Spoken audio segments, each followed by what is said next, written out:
आई पाऊले तुझी लागावी मोहना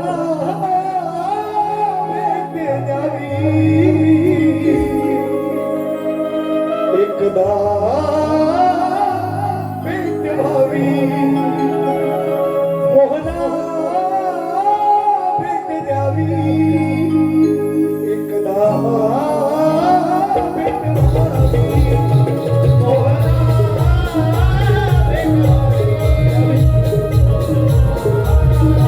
भेट व्हावी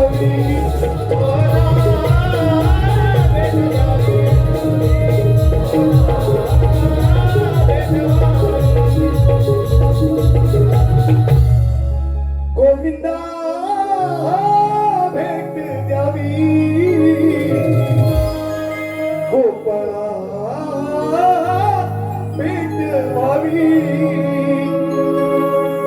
इसको स्वर कहते हाँ सर तेरा तुम्हाला अजून लय उशीर आहे तुम्ही लय हरवायच्या बाता लगेच करू नका माझी पोरा तयार झाली त्यांना हरवा पहिले त्यालाच हरवा तेवढीच तुमची पात्रता आहे तुम्ही लायकी काढलीत माझी तुमच्या गाण्यावर मी पात्रता म्हणतो त्याला समान